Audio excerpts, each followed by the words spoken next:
I'm Pooja Shetty, a proud alumni of 1995 ENC batch, proud Bostonian living in the suburbs, and today I'm honored to introduce our keynote speaker, Dr. Shivananda Koteshwar, Shivu.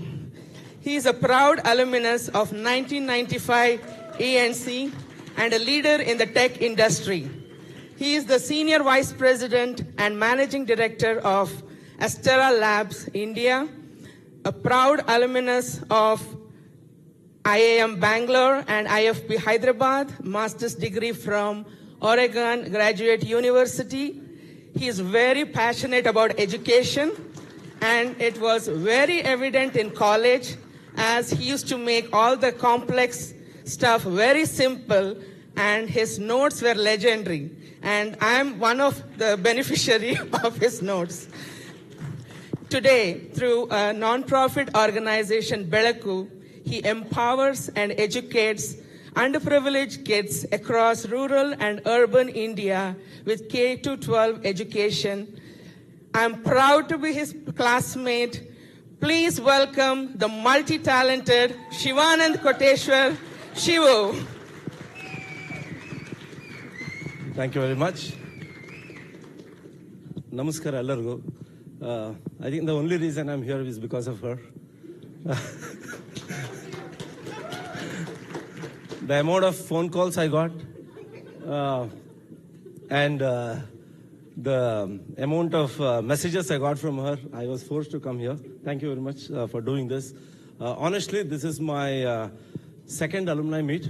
I've never come for alumni meets. Either I was traveling or I was never there wherever the alumni has happened.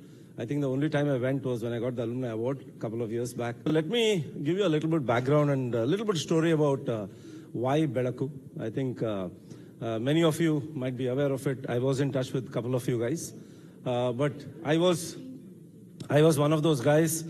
Vidyunmana Matta Samparka. I remember writing it in my blue book when I was writing electronics in 91 to 95. I had HOD batch. I was a part of the HOD batch in the final year, Viva. The only condition I had put for the other four guys was don't make me speak because I'll freeze. So then Manohar Saleh, you might be aware of him, he's the CEO of Benz right now, Mercedes-Benz in India. He told me, do one thing, just write equations on the board. So that way K.A.K. sir and Venkatesh sir will not ask you anything, just keep writing equations. That's what I did. And suddenly out of nowhere, Venkatesh asked me a question, and I froze. I couldn't answer. I didn't say anything. And I think I remember getting 8 out of 10. And that was the lowest for a HOD batch. You're supposed to get 10 out of 10 apparently in my engineering. Absolutely no dreams. Honestly, when I finished my engineering, me, my roommate, had no dreams. We didn't know what to expect. We didn't know what will happen. I had taken VLSI as an elective because somebody told it's easier to score. And it was easier to score. I really scored very high in that. And I landed up very luckily in a semiconductor company. And last 30 years I've been in the industry. Lot of luck and sheer hard work, nothing else. That's what made it happen. And over the years we realized the only thing you need is 800 words of English to speak. You don't really need to know the language. My roommate Rama, fantastic in English. Many times I've made him write letters, which I had to give it to some people. But and when I faced them, it was very difficult for me to keep up to what sentences and what words he had put. And most of his English words are more than 7 letters or 8 letters.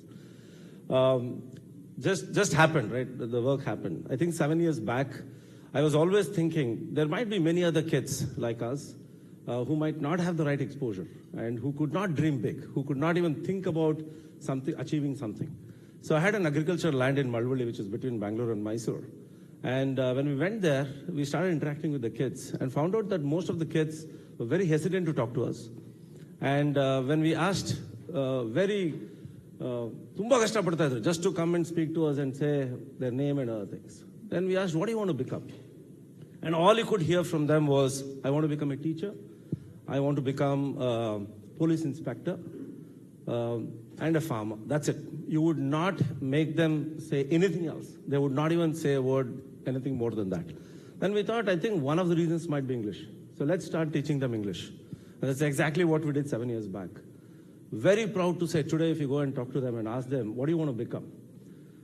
They will say, I want to be in Bangalore, being an engineer, I want to be a doctor, I want to go outside India, I want to do something else. I think what has happened is, with very little intervention from me, from my team in Bedaku, they have started dreaming big. I think that's one of the biggest gifts we can all give. I think we are all lucky. I'm sure all of you will agree. I think the last 25, 30 years has been fantastic in terms of the market, in terms of whatever happened to us. Environment played a very, very important role. We can come and talk about our skills, what we did and other things, but end of the day, I think environment made us what we are today.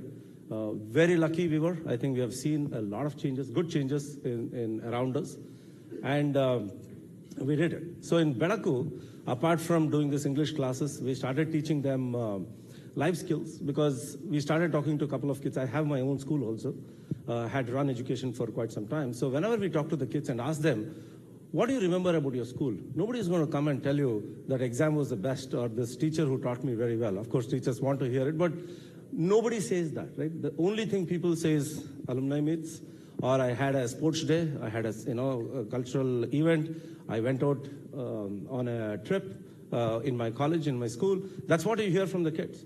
Then we thought, as Bedaku, what we will do is every weekend, we'll give them that experience. And that's exactly what we do. So, of course, we teach them one skill, life skills or career skills or one of those skills which is needed, but actually we give them a good experience. We make sure that Sunday is something they'll remember.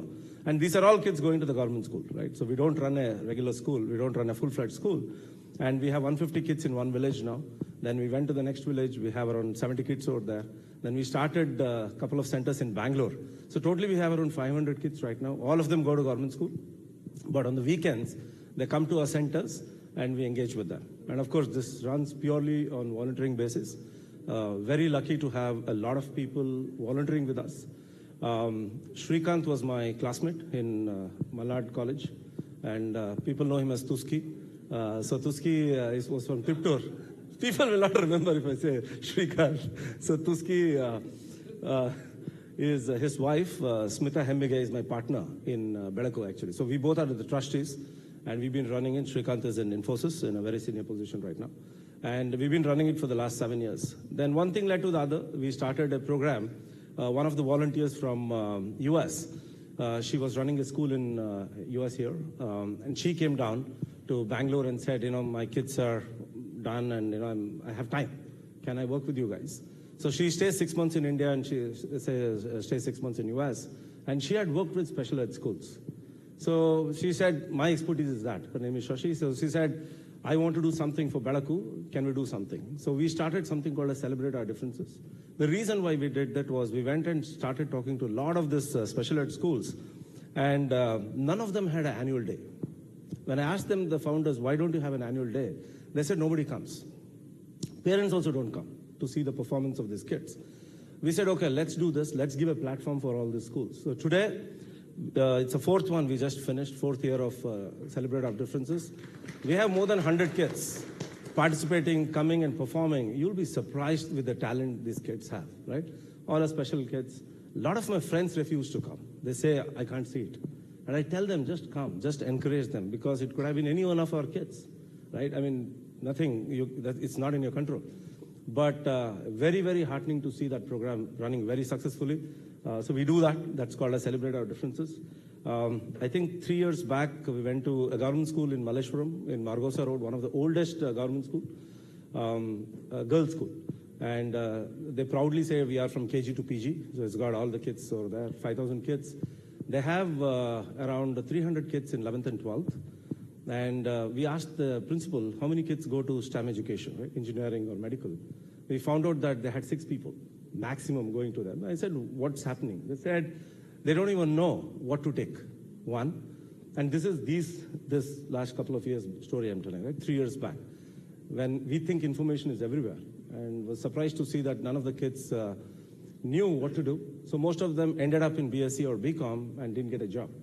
So we said, why don't we do something? So we picked up 150 kids who, after the 12th standard, we do the boot camp for them. So we call it a CET boot camp. We make sure that NEET and CET coaching happens for the next 40 days. We take care of food, books, everything, right? It's a full-fledged 40 days program until the CET exam happens. And we get the best teachers from Karnataka, people who have sat papers in CET. And you need people who can speak both Kannada and English to teach. Though they write the paper in English, it's important that concepts can be taught in Kannada also. So we got the best teachers. And and of course, if they get selected to any STEM education, whether it's nursing, whether it's homeopathy, dental, medical, engineering, we support them and we take care of their fees for the next 4 or 5 years. Complete funding happens for them. And very proud to say, this year, 70 kids got selected, 70, right? And I'm sure, and only thing we ask them, they keep asking, parents keep asking us, what do you want us to give, right? Shall we give some money? And I said, nothing else, pay forward.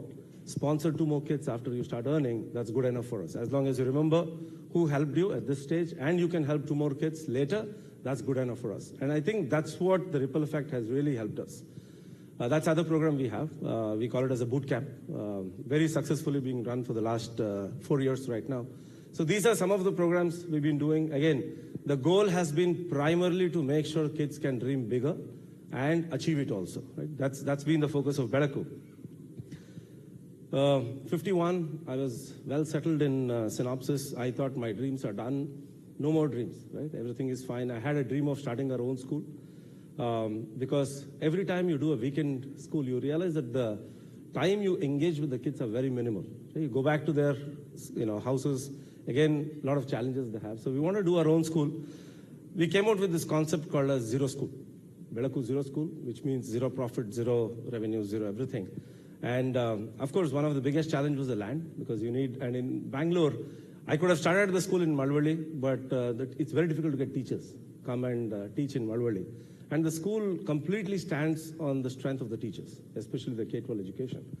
So it was difficult. We didn't start there, though I had the land. I wanted to buy in Bangalore, and Bangalore, you know the rates. Very difficult to buy the land. Lucky enough, I bought the land very recently. We bought 2 acres in Nandi Hills, and we want